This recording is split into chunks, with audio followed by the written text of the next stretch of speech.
नमस्कार प्रेक्षकांनो, ठरलं तर मग मालिकेच्या आजच्या म्हणजेच 1 मार्चच्या भागात आपल्याला एक जबरदस्त ट्विस्ट पाहायला मिळणार आहे. पण त्याआधी जर तुम्ही माझ्या चॅनलवर नवीन असाल तर चॅनलला प्लीज सबस्क्राईब करा. तर प्रेक्षकांनो, ठरलं तर मग मालिकेच्या 1 मार्चच्या भागात आपण पाहतो की आता अर्जुन व सायलीने अथर्व विचारेला त्यांच्या खोलीत आणलेले असते व ते त्याला ती सगळी कागदपत्र दाखवत असतात ज्यात त्याचे आधार कार्ड, फोटोकॉपी असतात. ते पेपर्स तो नीट चेक करत असतो.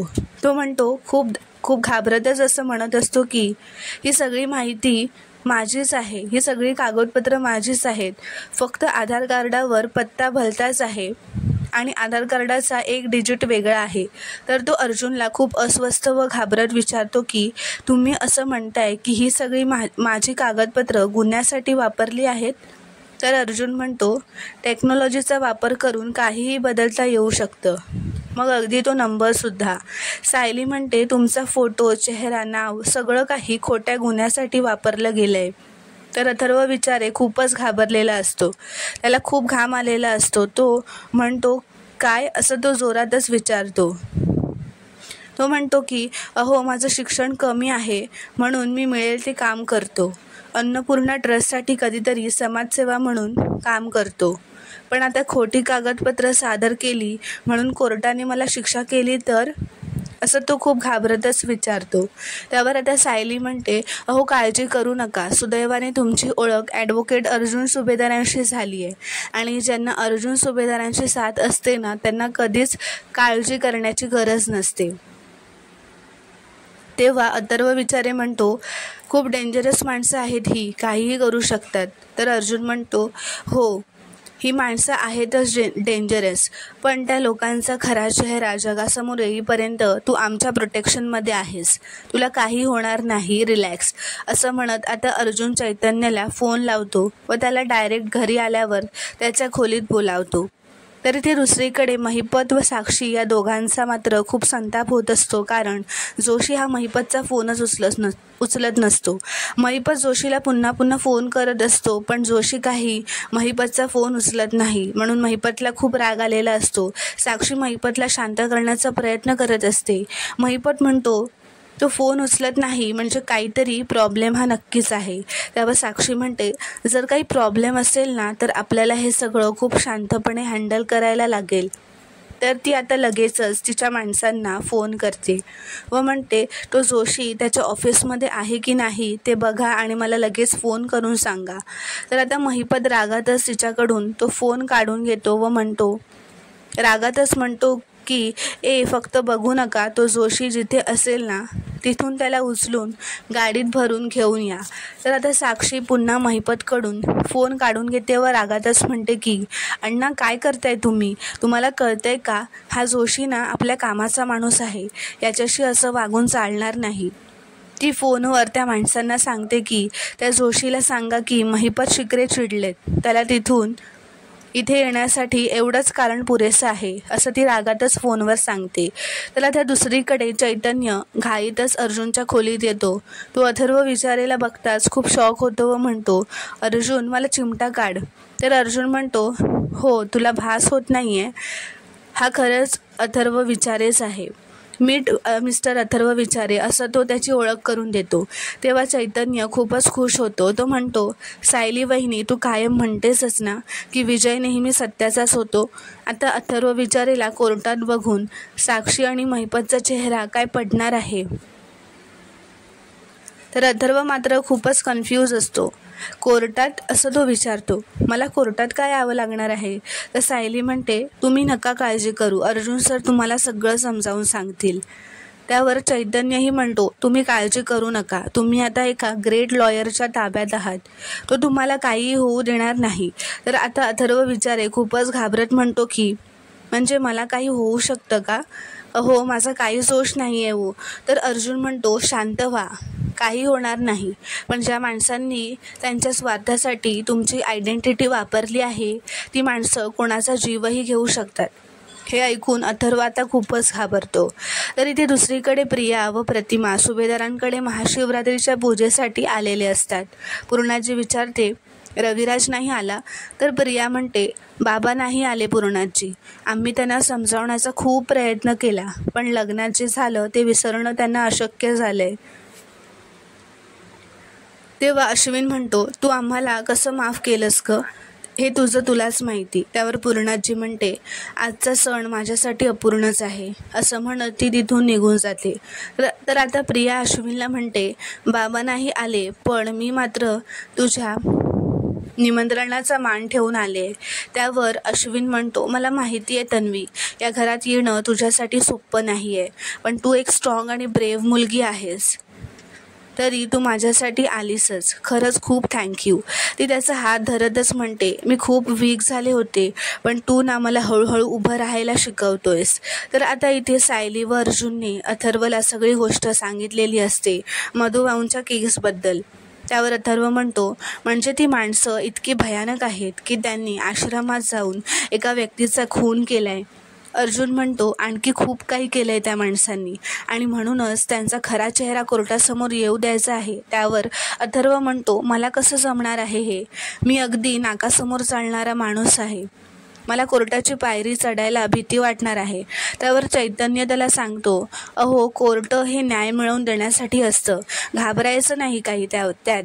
त्यावर सायली म्हणते, अथर्व दादा, तुमच्यासाठी हे सगळं किती कठीण आहे हे मी समजू शकते. साक्षी आणि महिपतसारखी क्रूर माणसं या जगात असू शकतात, यावर तुम्ही तरी कसा विश्वास ठेवणार. दादा, गेले 2 वर्ष मी यांचा नीचपणा सहन करते. अहो, माझ्या वडिलांवर यांनी खुनाचा खोटा आरोप आणला आणि या वयात माझ्या पुण्यवान बाबांना जेलमध्ये जावं लागलं. तर ती आता हात जोडूनच अथर्वला विनंती करत असते की, दादा, माझ्या वडिलांना सोडवण्यासाठी तरी प्लीज मदत करा, तुमच्याकडून आमच्या खूप अपेक्षा आहेत. त्यावर आता अथर्व म्हणतो, सायलीताई, मी माणुसकी म्हणून तुमची मदत केलीच पाहिजे, पण जी माणसं एक खून करू शकतात ती माणसं आणखीही जीव उडवू शकतात. तर अथर्व म्हणतो, या सगळ्यात मला काही झालं तर. तेव्हा सायली म्हणते, हे तुम्हाला म्हणाले ना, तुम्हाला काही होऊ देणार नाही. ती अर्जुनला विचारते, अहो, अशा केसेसमध्ये संरक्षणासाठी पोलिसांकडून साक्षीदाराला दिलं जातं, त्याला काय म्हणतात. तर त्यावर चैतन्य म्हणतो, विटनेस प्रोटेक्शन प्रोग्राम. तर सायली म्हणते, हो तेच, आपण नाही देऊ शकत का यांना पोलिसांकडून. त्यावर अर्जुन म्हणतो, त्यासाठी अथर्वबद्दल मला पोलिसांना इन्फॉर्म करावं लागेल आणि चुकूनही ही बातमी जर महिपतपर्यंत पोहोचली तर ती आपल्याला महागात पडू शकते. त्यावर आता अथर्व म्हणतो, म्हणजे मला प्रोटेक्शन मिळणार नाही का. तर अर्जुन म्हणतो, मिळेल. विटनेस प्रोटेक्शनपेक्षा जास्त प्रोटेक्शन देऊ शकेल असा माणूस आहे, तो म्हणजे चैतन्य, माझा मित्र व माझा असिस्टंट. कोर्टाची तारीख मिळेपर्यंत तू याच्या घरी राहशील, जेथे तू कोणालाही सापडणार नाहीस. चैतन्य त्याला म्हणतो, तू अजिबात काळजी करू नकोस, आपण दोघेही राहूयात, कोणालाही काहीही कळणार नाही. अर्जुन चैतन्याला म्हणतो, लवकरात लवकर कोर्टाची तारीख घे. तर चैतन्य म्हणतो, उद्या शनिवार आहे, सोमवारची तारीख घ्यावी लागेल. अथर्व म्हणतो, यात नक्की काही धोका नाही आहे ना. तर अर्जुन म्हणतो, माझा स्वतःपेक्षा विश्वास चैतन्यावर आहे, तू जाशील ना याच्या घरी, असं तो अथर्वला विचारतो. तर आता दुसरीकडे महिपतची माणसं जोशीच्या ऑफिसमध्ये आलेली असतात, पण जोशीच्या ऑफिसला टाळा असतो. ती माणसं महिपतला फोन करून सांगतात की आम्ही आलो इकडे, पण हा टाळा लावून फरार झालाय. हे ऐकून महिपत खूपच चिडलेला असतो, त्याचा राग हा जोशीमुळे अनावर होत असतो.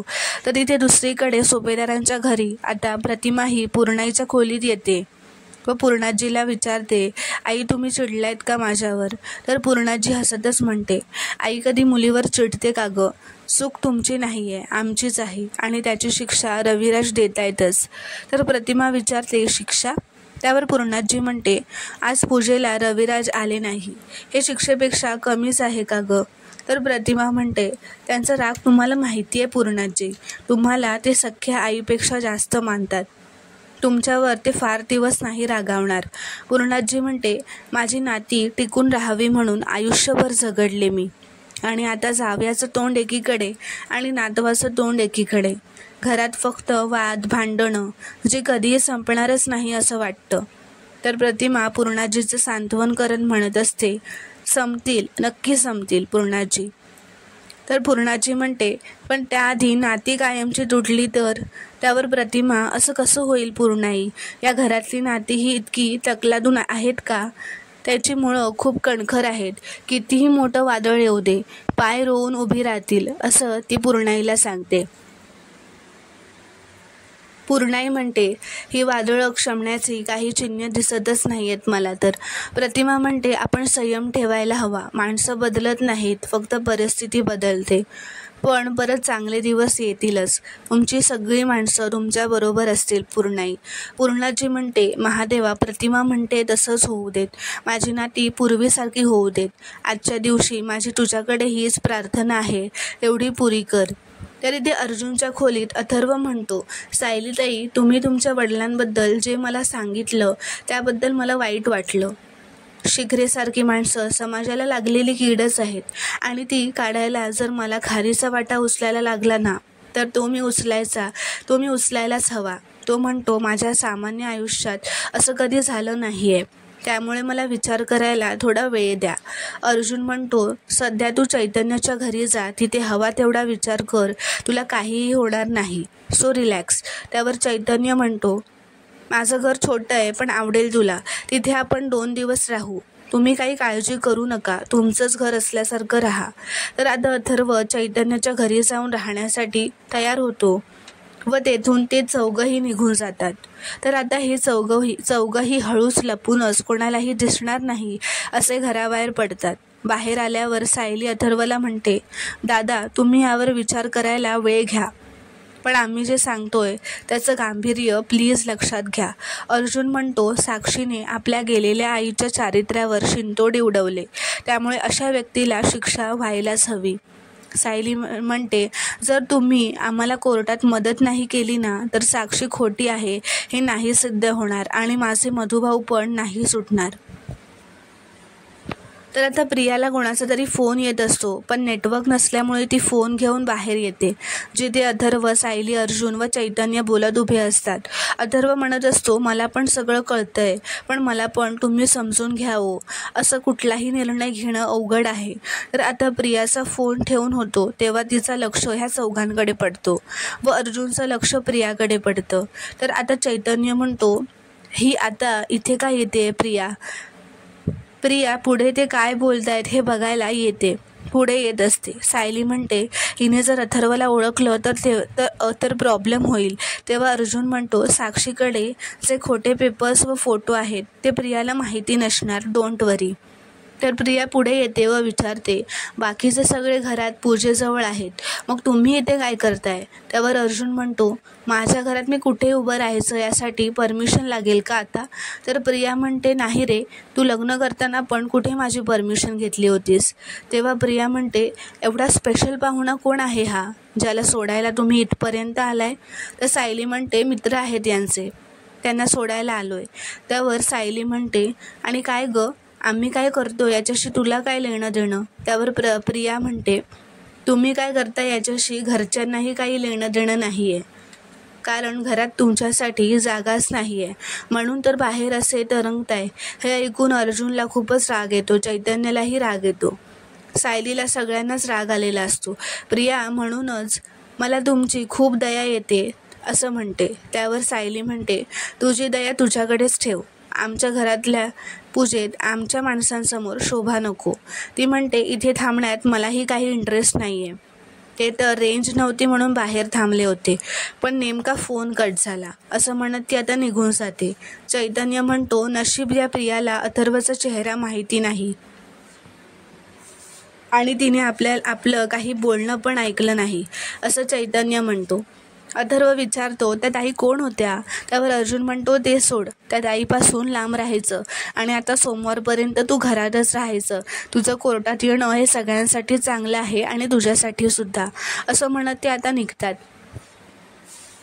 तर आता दुसरीकडे प्रिया ही अश्विनच्या खोलीत आलेली असते.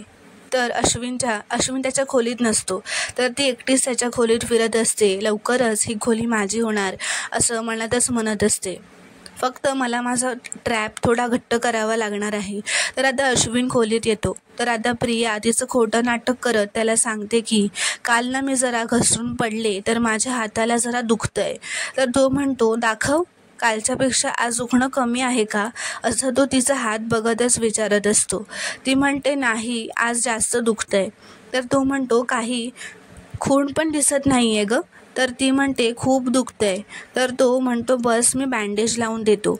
तर आता तो तिला बँडेज लावत असतो. तर आता तो हे बँडेज बांधतच असतो आणि म्हणतो की आता तुला बरं वाटेल. तर ती म्हणते, बरं वाटेल मला, पण तू बँडेज बांधतोयस म्हणून नाही, तर तू प्रेमाने काळजी घेतोयस म्हणून. तर आता अश्विन तिच्याकडे बघतच राहतो असं म्हटल्यावर. तर आता अश्विन म्हणतो, मला एक महत्त्वाची फाईल हवी होती अगं, तीच घ्यायला मी आलो होतो खोलीत. तर तो आता ती फाईल चाळत असतो. तर आता प्रिया त्याला गोड गोड बोलून स्वतःच्या प्रेमात पाडण्याचा प्रयत्न करत असते, पण अश्विन ती फाईलच चेक करत असतो, म्हणून त्याचा लक्ष पूर्ण त्याच्या कामात असतो. तिच्या बोलण्याकडे त्याचं लक्ष नसतो. तर ती आता मुद्दामच पाय घसरण्याचं नाटक करते व त्याच्या गळ्यातच जाऊन पडते व नंतर ती त्याला खोटं सॉरी म्हणते व सॉरी, माझी चूक झाली, मी चुकून पडली असं म्हणत घाबरायचं नाटक करून तिथून निघून जाते. तर आता अश्विन ती गेल्यावर म्हणतो की बिचारी तन्वी किती लहान सहान गोष्टींचं टेन्शन घेते, पण तन्वी मला जर खरंच आपला मित्र मानत असेल ना, तर यातून बाहेर काढण्याची जबाबदारी ही माझी आहे. हे त्याचं बोलणं प्रिया बाहेर जाऊन त्याच्या खोलीबाहेर उभं राहून मनातच हसतच ऐकत असते. तर आता कल्पना बघते की तन्वीच्या हाताला बँडेज असतं. ती विचारते, अगं प्रिया, काय झालं, अचानक तुझ्या हाताला बँडेज कसं काय? तर प्रिया म्हणते, खोटं म्हणते की कालपासूनच माझा हात दुखतोय अगं मामी, बाकी काही नाही. तर अश्विनने जरा बँडेज लावून दिलं. तर प्रतिमा मनातच विचार करते की कालपर्यंत तर हिचा हात बरा होता, काल ही काही म्हणाली नाही की हात दुखतोय वगैरे काही, तर आजच ही असं का म्हणते, असं ती मनातच विचार करू लागते. प्रतिमाला शंका येते की तन्वी नक्कीच खोटं बोलते. तर प्रेक्षकांनो, पुढील भागात आपण पाहणार आहोत की आता चैतन्याच्या घरून अथर्व विचारे हा पळून गेलेला असतो. चैतन्य अर्जुनला बोलावून घेतो व सांगतो की अथर्व विचारे पळून गेलाय. पुढील भागात काय घडणार हे पाहणं खूपच रोमांचक ठरणार आहे. पूर्ण व्हिडिओ बघितल्याबद्दल धन्यवाद.